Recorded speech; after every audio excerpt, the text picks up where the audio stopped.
Je suis heureux de pouvoir partager un petit mot avec vous. Je ne sais pas pourquoi je dis petit mot, parce que vous savez, dans la parole de Dieu, il n'y a pas de petits mots. Tous les mots sont des mots extraordinaires. C'est des mots qui peuvent changer, nous faire réaliser. Et la Bible, que ce soit l'Ancien ou le Nouveau Testament, il n'y a que des paroles d'encouragement, des paroles d'exemple pour nos vies.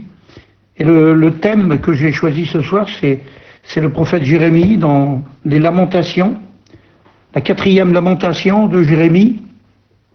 C'était une période qui était compliquée, c'était une période où le prophète parle à peu près 600 ans, 580 ans avant Jésus-Christ.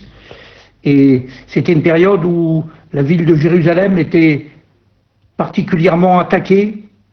C'était une période comme ça. Et on pourrait faire des comparaisons avec notre vie dans ces temps difficiles, des temps de la fin où on est particulièrement attaqué.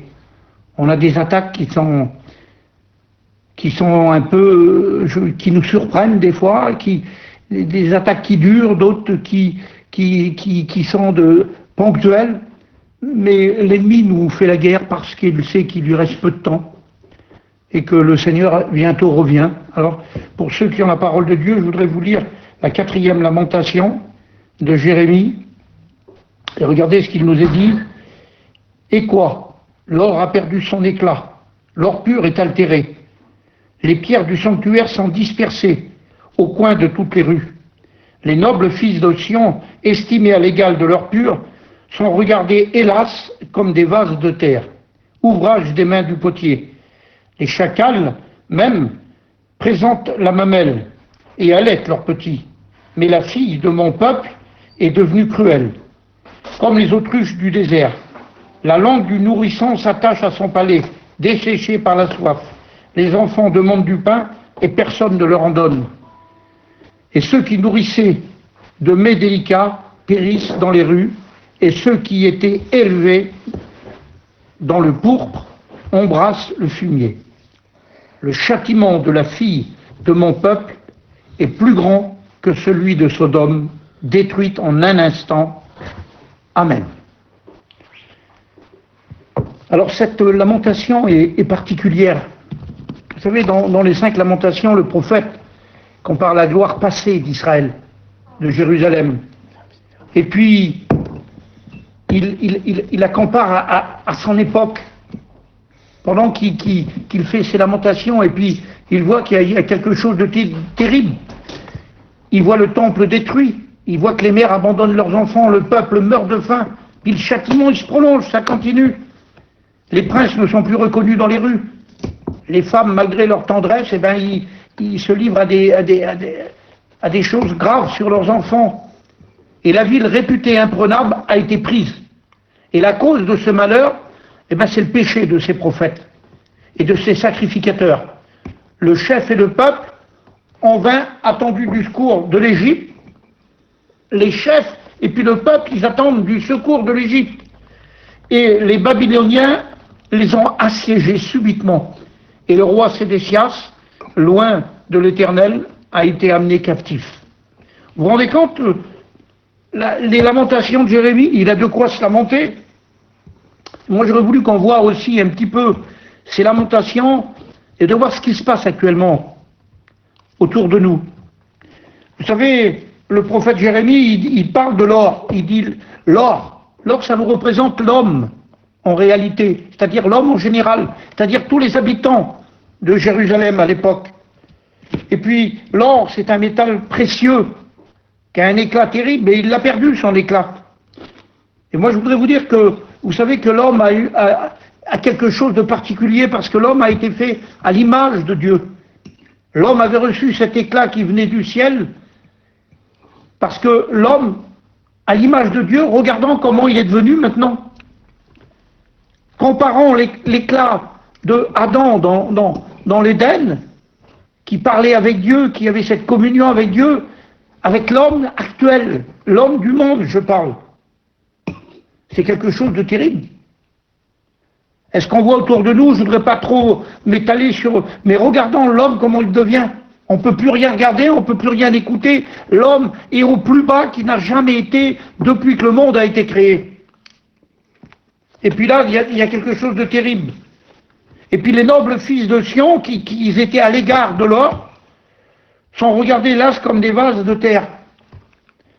Combien de gens qui étaient comparés à l'or pur, on va le voir un petit peu plus loin, combien de chrétiens maintenant sont regardés comme des vases de terre?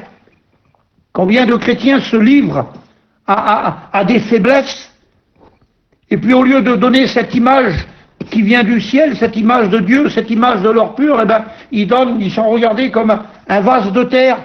Il n'y a aucune différence entre ce qui sort de la terre et puis ce qui vient du ciel. Les gens ne regardent pas certains enfants de Dieu comme ils devraient les regarder. Ils les regardent comme d'autres hommes de la terre. Pourquoi? Parce qu'ils se comparent à la terre. Parce qu'ils s'identifient à la terre. Et puis là, vous savez, la Bible nous dit que Paul le disait dans l'épître Timothée, la deuxième épître à Timothée, il disait à Timothée, sache que dans les derniers jours, regarde la dégradation de l'homme. L'homme deviendra comme ça, comme ça, comme ça, comme ça. Et regardons la dégradation, même dans certaines vies chrétiennes. Et là, il nous est parlé de l'or pur. L'or pur, emblème du peuple choisi de Dieu. Le peuple croyant de l'époque, et chrétien, nous on va dire maintenant. Eh bien cet or pur est altéré. Alors altéré, ça veut dire modifier en mal l'état normal de quelque chose. C'est modifié, mais en mal. Un état qui doit être normal, eh bien il est dégradé, mais en mal. Dégradé, dénaturé. Altéré, ça veut dire changer en autre chose. Vous savez, quand le soleil il passe sur un tissu, ben, il l'altère, c'est-à-dire les couleurs, il passent. Et l'or pur, c'est le chrétien, bien sûr. Pur, ça veut dire sans mélange. Pur, c'est quelque chose qui n'a aucun autre mélange. Vous savez qu'il y a une différence quand on dit qu'un vêtement en laine avec un vêtement en pure laine. Frères et sœurs, dans nos cœurs, il ne doit pas y avoir de mélange. On ne peut pas avoir un cœur partagé avec les choses du monde. On pratique bien sûr les choses de la terre. On n'est pas encore dans le ciel, mais on les pratique différemment. Que ça soit dans notre commerce, que ça soit dans tout, on est pur devant Dieu. On ne fait pas un coup qu'on travaille comme le monde travaille, et puis un coup on fait comme nous, ça nous arrange, comme un enfant de Dieu. Non. On doit avoir des sentiments qui sont purs. On ne pourra jamais être pur, c'est-à-dire comme au sens de l'immaculé, de la pureté du ciel comme un ange. Non, mais on peut être pur de sentiments. On peut essayer d'aspirer aux choses qui sont pures. Modifier en mal notre état. Un état qui est normal, normalement, on le modifie en mal. Moi, je voudrais qu'on se pose la question. Est-ce que c'est un exploit de prier? C'est normal. Est-ce que c'est un exploit de travailler pour Dieu? Pour un enfant de Dieu? C'est normal. Est-ce que c'est un exploit d'obéir à la parole de Dieu, à ses commandements? On vit une époque qui est terrible, frères et sœurs. Regardez, quand on dit quelque chose, je pensais ça l'autre jour aux études. Ils disent que les études ouvrent le 14, eh bien, on arrive le 12. Puis après, on arrive le 11, le 10. Ben oui, ils disent le 14, mais c'est le 12. Il y a la désobéissance qui se fait pour les petites choses. Vous allez me dire, c'est pas grand-chose, mais on doit obéir à la parole de Dieu. Si on est fidèle dans les petites choses, le Seigneur nous en confiera de grandes. Est-ce que vous croyez que c'est quelque chose d'extraordinaire qu'un chrétien croit à la fois dans le Seigneur? C'est normal. On fait rien, c'est pas un exploit. C'est quelque chose de normal. Mais l'or pur a perdu, est altéré maintenant, c'est-à-dire on a un état qui est plus normal, on dirait qu'on se force à aller à la réunion. On dirait que c'est un exploit qu'on arrive à l'heure, à la réunion. Pas du tout. Si on veut rendre un culte agréable au Seigneur, soyons fidèles à l'heure. Vous savez, Pierre et Jean montaient au temple à l'heure de la prière. Et à l'heure de la prière, il s'est passé un miracle. Parce qu'ils étaient à l'heure. Imaginez qu'il arrive un peu avant ou un peu après, le paralytique n'aurait été peut-être plus là, il était parti, ou il n'était pas encore arrivé, et le miracle ne se fait pas. Le Seigneur nous fixe des rendez-vous, il veut qu'on soit ponctuel, parce qu'il a des bénédictions pour nous. Et vous savez, là, il nous parle de quelque chose, il nous dit les pierres du temple, les pierres consacrées, les pierres du sanctuaire, les pierres qui ont été sanctifiées. Vous savez qu'on est les pierres vivantes, nous. Eh bien, ces pierres-là, ils sont éparpillées, ils sont dispersés dans la poussière. C'est ce que le prophète Jérémie dit dans ses lamentations. Il voit toutes ces belles pierres du temple cassées. Ces pierres, ces murailles qui étaient magnifiques, ces murailles qui étaient une protection, qui étaient une force. Eh bien, ils sont cassés, ils sont éparpillés, dispersés, détruits. Le diable, il veut disperser, mais le Seigneur, il veut qu'on soit unis. Amen. Il veut qu'on amasse. Lui, il veut détruire. Il veut désunir. Un bloc, cette muraille, ce bloc. Un jour, un homme, il a pris un petit fagot de bois, comme ça, c'est pas grand-chose. Il a voulu le casser, il n'a pas pu. Mais il a pris branche par branche de ce petit fagot. Eh bien, il a réussi à casser le fagot, parce qu'il les a pris une par une, ensemble, on est fort. Tout seul, on ne peut pas lutter contre les attaques. Cette muraille, c'est toutes les pierres qui sont mises l'une sur l'autre qui font une muraille. Et là, il y en a éparpillées à tous les coins de rue. Et moi, je voudrais vous dire simplement cette petite pensée que j'ai eue. Combien de murailles comme ça, éparpillées, cassées, des pierres au coin de chaque rue. Vous savez, on peut leur donner des noms. La muraille de la prière, par exemple. Eh bien, il y a des pierres qui sont auprès de la rue du temps perdu. Combien des fois on perd du temps à ne pas prier. C'est le temps de Dieu et on l'utilise pour nous. La rue du temps perdu, avenue de la négligence. Combien on néglige la prière. Et combien cette belle muraille de la prière, cette belle muraille qui a résisté à beaucoup d'attaques, eh bien, elle est cassée, elle est éparpillée. Et puis, vous savez, la muraille, il y en a plein comme ça. La muraille la plus belle, c'est celle qu'on a montée en premier, c'est la muraille de l'amour. Cette muraille, elle donne du fruit par la suite. Cette muraille de l'amour, eh bien, combien parfois, elle est éparpillée, combien de pierres qu'on voit, avenue de l'égoïsme. Combien de gens on devient égoïste maintenant. On pense beaucoup à nous. Vous savez, boulevard du moi, c'est moi avant les autres. Combien parfois cette belle muraille est cassée, puis il y a des pierres qui sont éparpillées partout, et puis on pourrait en rajouter, vous savez. Puis moi je voudrais te dire, la muraille de l'engagement aussi. Ah, il y a des pierres qui sont rue des Affaires, là il y en a. Il y a aussi la muraille de l'engagement, souvent avenue du signe de Dieu. On veut que Dieu nous fasse des signes. On veut toujours qu'un ange descende pour s'engager. Montre-moi, Seigneur, où je dois aller. La Bible dit, tout ce que ta main trouve à faire, fais-le. Amen. La muraille de l'obéissance. Alors il y a une rue que tout le monde prend. C'est la rue des obstinés. On s'obstine dans nos pensées. Non, c'est comme ça. Non, c'est comme ça. Mais la Bible dit différemment, non, c'est comme ça. Vous savez, il y a aussi une impasse, c'est l'entêtement quand on s'entête dans les choses. Lorsqu'on veut toujours avoir raison, eh bien un jour on va se retrouver dans une impasse. Notre vie va se retrouver dans une impasse. Puis la muraille de la foi.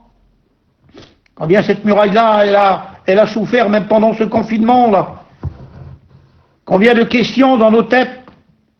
Combien cette muraille, combien il y a eu des pierres éparpillées au coin de toutes les rues, comme il était écrit dans la parole de Dieu, rue du doute, rue de la crainte, avenue de la peur. Combien de chrétiens ont tremblé, ont se posé des questions. Au lieu de trembler, il vaut mieux prier. C'est le rôle d'un chrétien.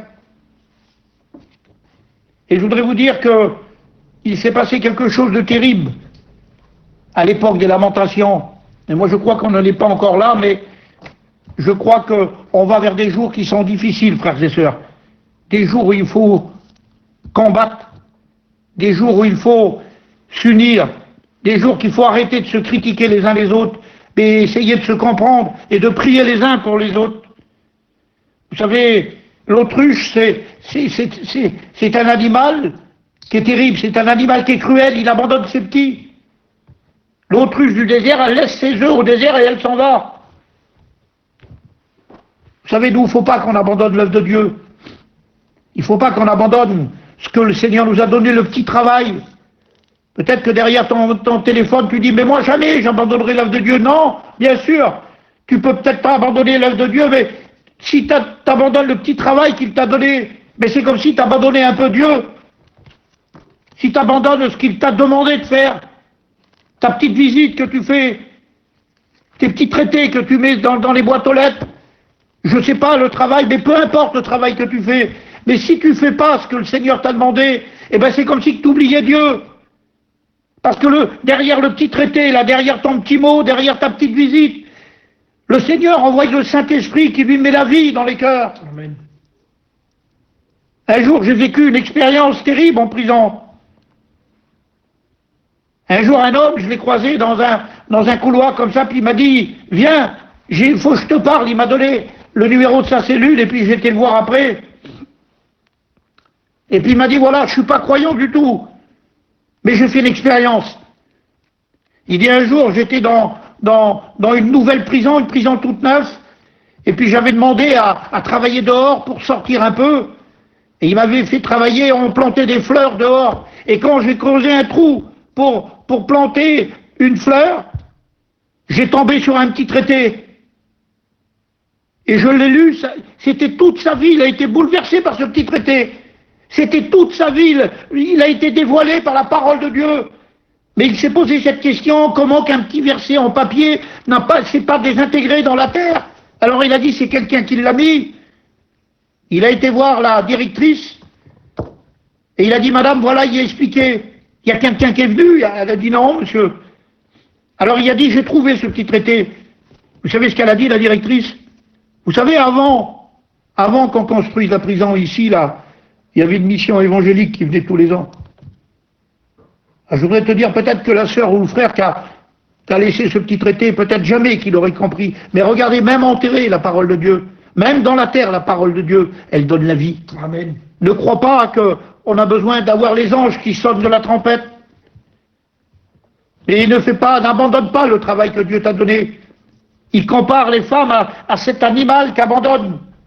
Le Seigneur t'a confié un travail, fais-le, même s'il est tout petit. Tracasse-toi pas, c'est le Seigneur qui va mettre la bénédiction. Et puis moi je voudrais te dire que, regarde un peu comme le peuple qui était choisi de Dieu, il y a eu cette dégradation. L'ennemi nous guette. Vous savez, l'ennemi du peuple de cette époque, il est toujours le même. L'ennemi nous fait croiser un petit peu les mains, un petit peu s'endormir, et la pauvreté nous surprend souvent. Mais je bénis Dieu que la parole de Dieu est là pour nous réveiller.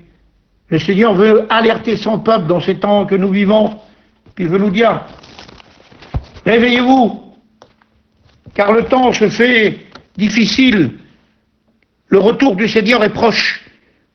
Il faudrait qu'on soit mobilisés, frères et sœurs, qu'on réalise qu'il faut redoubler de travail. On a perdu du temps, mais c'était du temps qui n'était pas complètement perdu, parce qu'on a réfléchi beaucoup avec le confinement, il s'est passé des choses merveilleuses. Alors continuons sur cette bonne lancée, et je voudrais qu'on prie le Seigneur. Amen. Je voudrais qu'on dise que le Seigneur est capable de, même si l'or pur, même si des fois notre vie s'est altérée, elle s'est un petit peu dégradée, le Seigneur est capable de la renouveler en une fraction de seconde. En une minute, le Seigneur nous redonne tout. Amen. Alors je voudrais qu'on prie le Seigneur. Je vais laisser la place à Jonathan qui va prier. Amen, amen. Amen, merci Seigneur pour la parole. On va commencer à prier, on va rentrer dans la prière maintenant, frères et sœurs. J'en suis sûr, moi, que la parole de Dieu, elle a répondu à ce que tu attendais dans cette journée. J'en suis sûr et certain, parce que la parole, c'est elle qui donne la vie. Alléluia. Donc je vais prier le Seigneur pour vous. Et puis, si vous voulez prier, après, il n'y a pas de problème. Hein, vous savez comment faire, vous appuyez sur le bouton, et puis si la parole de Dieu vous a béni, si vous voulez répandre vos âmes devant lui, faites-le. Seigneur Jésus, merci pour ta grâce. Merci pour ta